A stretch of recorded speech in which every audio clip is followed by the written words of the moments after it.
కార్తీక మాసము 8వ రోజు పారాయణం. వశిష్ఠ మహర్షి చెప్పింది విని జనక మహారాజు ఈ విధంగా ప్రశ్నించాడు.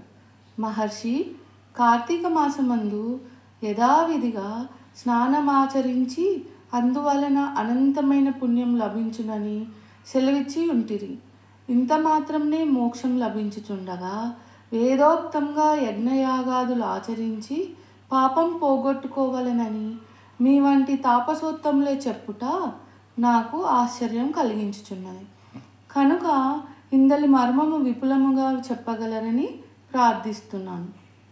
ఆ మాటలు విన్న వశిష్ఠ మహర్షి చిరునవ్వు చిందిస్తూ, జనక, నీవడిగిన ప్రశ్న సముచితమైనదే.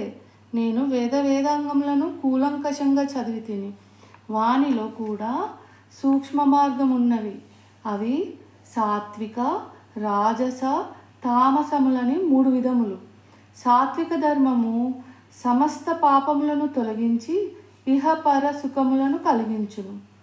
రాజస ధర్మము ఫలాపేక్షతో శాస్త్ర విధులను వదిలి చేసిన ధర్మమగుటచే పునర్జన్మకు కారణమై కష్టసుఖములను కలిగించును.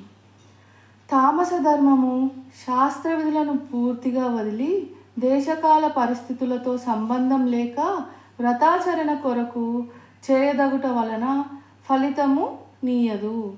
దేశకాల పరిస్థితులు ఒకచోట సమకూరినప్పుడు ఎంతటి స్వల్ప ధర్మమైనను తెలిసి చేసినను అనంతమైనను ఫలితాన్ని ప్రసాదిస్తుంది. చిన్న అగ్నికణము పెద్ద కట్టెల గుట్టను కాల్చి మసి చేసినట్లు ఒకసారి ఉచ్చరించిన శ్రీమన్నారాయణ నామము సమస్త పాపములను తొలగించి ముక్తిని ప్రసాదిస్తుంది. అలా చెప్పిన తర్వాత వశిష్ఠ మహారాజు జనక మహారాజుకి ఇలా చెప్తున్నాడు. పూర్వము కన్యకుబ్జంలో చతుర్వేద పారంగతుడైన సత్యవ్రతుడనే పేరు గల బ్రాహ్మణుడు ఉండేవాడు. అతని భార్య హేమవతి. అపూర్వ దంపతులుగా పేరు పొందిన వారికి లేక ఒక కొడుకు పుట్టాడు. అజామీలుడని పేరు పెట్టి ఆ బాలుడిని ఎంతో గారాభంగా పెంచుకుంటున్నారు. ఆ బాలుడు పెద్దలను కూడా లెక్క చేయకుండా చెడు సాహసాలతో ఇష్టం వచ్చినట్లు తిరిగేవాడు.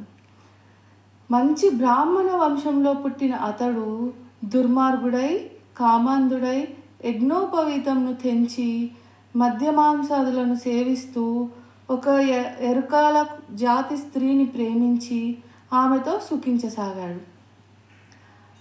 అజామీలుని చేష్టలను బంధువులు గుర్తించి అతనిని విడిచిపెట్టిరి.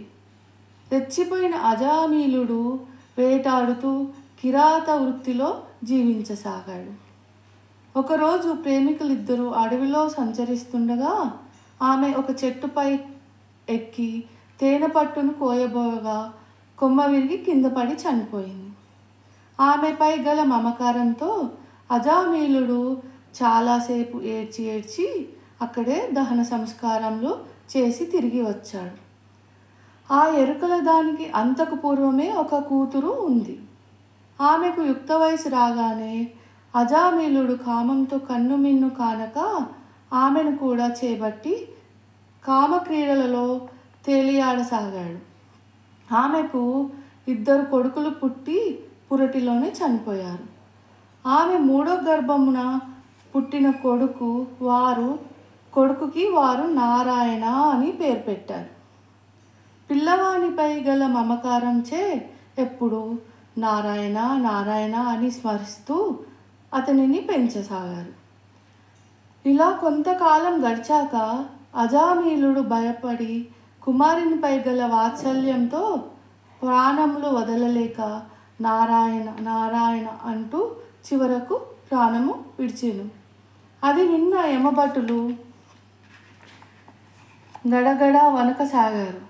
అదే సమయంలో విష్ణుదూతలు విమానంలో అచ్చటకు వచ్చి, యమభటులారా, ఇతనిని వైకుంఠమునకు తీసుకొని పొమ్ముటకై మేము వచ్చినాము అని చెప్పి అజామీలుని తీసుకొని పోవుచుండగా యమదూతలు అయ్యా, ఇతడు చాలా దుర్మార్గుడు.